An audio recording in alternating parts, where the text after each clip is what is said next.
Zee 24 तास एक पाऊल पुढे। नक्षलवाद या देशाचा मोठा भाग या समस्येने ग्रासलाय। देशाला लागलेला हा कॅन्सर वेगाने पसरतोय। दुर्गम प्रदेश, निबिड जंगल आणि गोरगरीब आदिवासींना ढाल करून हे नक्षलवादी आजपर्यंत आपल्या कारवाया करत होते। आता या नक्षलवाद्यांनी अपहरणाचं अस्त्र वापरून स्वतःच्या मागण्या मान्य करून घ्यायला सुरुवात केली आहे। आणि या सगळ्यावरच प्रकाशझोत टाकणार आहोत आजच्या प्राईम वॉच मधून नक्षलवाद्यांची अपहरण नीती।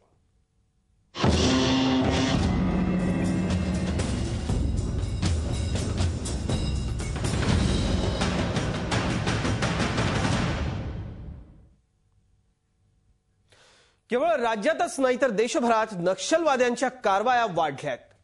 भूसुरुंगाचे स्फोट आणि बंदची हाक देणाऱ्या नक्षलवाद्यांनी आता अपहरणाच्या माध्यमातून सौदेबाजीला सुरुवात केली आहे। ओडिशातले आमदार जिना हिकाका यांचं अपहरण करून त्यांची सुटका करण्यात आली।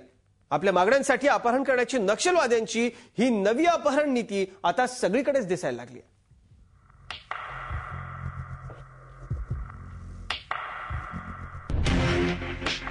14 मार्च 2 इटालियन पर्यटकांचं अपहरण।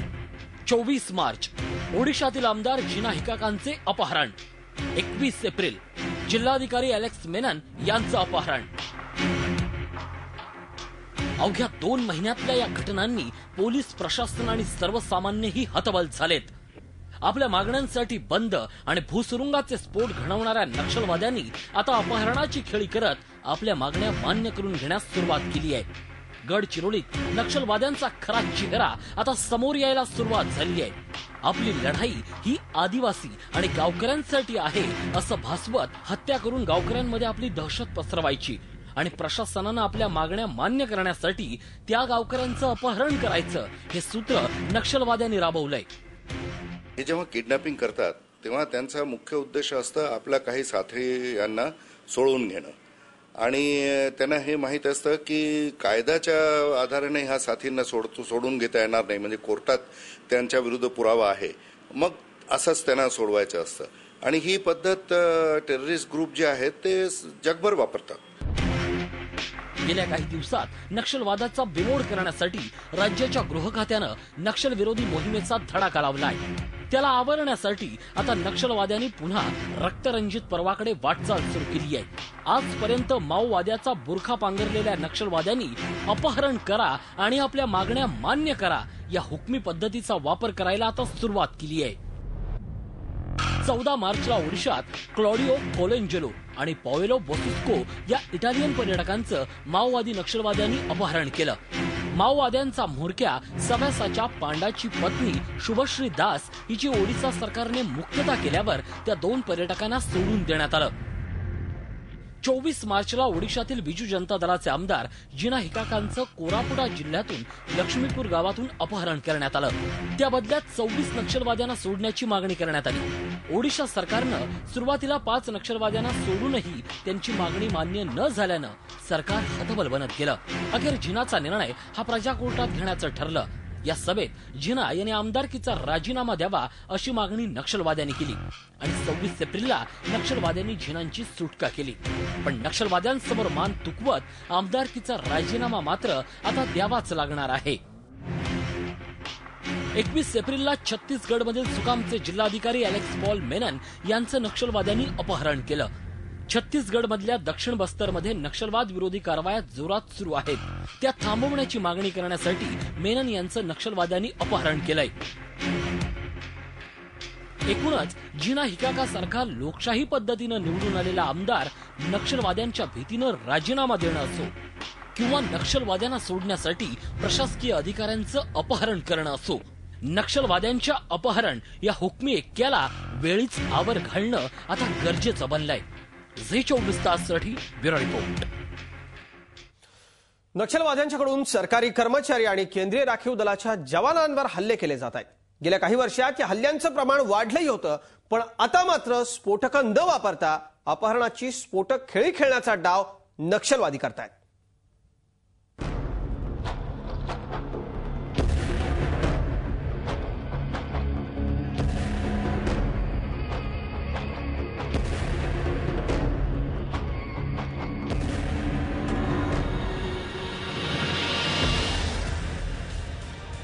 लाल क्रांतीचा नारा देणाऱ्या नक्षलवादाचा काळाकुट्ट चेहरा आता समोर आलाय. गेल्या काही वर्षात नक्षलवाद्यांकडून जवानांबरोबरच गावकऱ्यांना टार्गेट करण्याच्या घटनांमध्ये वाढ झाली आहे.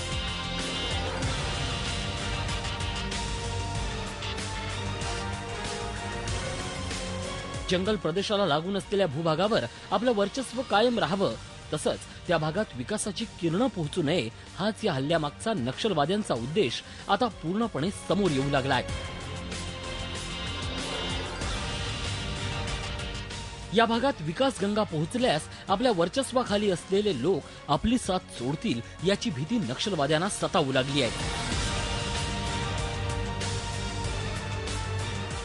त्यामुळेच हत्या, बंद, जाळपोळ या दहशतीच्या माध्यमातून नक्षलवादी गावकऱ्यांवर आपला प्रभाव कायम ठेवण्याचा प्रयत्न करतायत.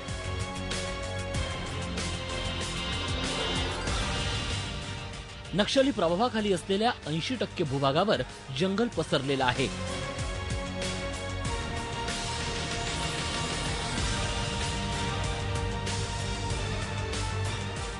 या प्रदेशात आदिवासींचं प्रमाण मोठं आहे. दुर्गम भागात आजही मूलभूत सेवा सुविधा पोहोचलेल्या नाहीत.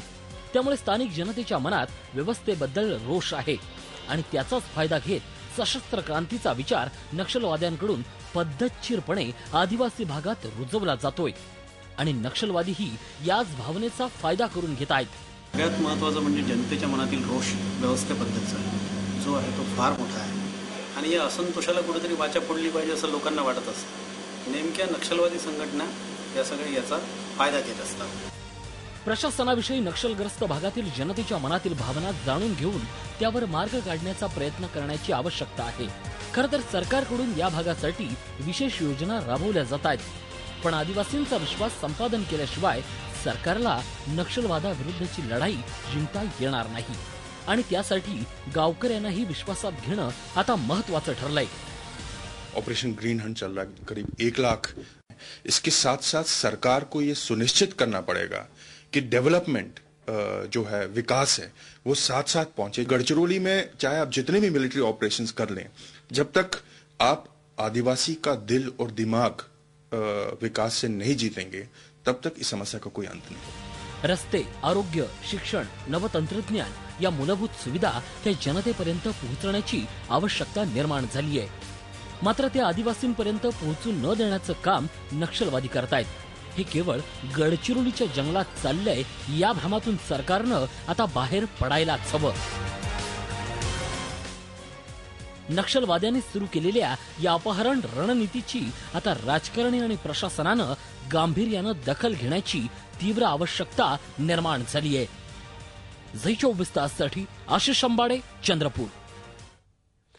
नक्षलवादी या संपूर्ण भागामध्ये कुठल्याही पद्धतीचा विकास पोहोचू देत नाहीत. प्रशासन तिथे पोहोचतं, मात्र त्याला देखील नक्षलवादी अटकाव करतात आणि या सगळ्या दुहेरी चक्रामध्ये भरडला जातोय तो गोरगरीब आदिवासी. झी 24 तास, एक पाऊल पुढे.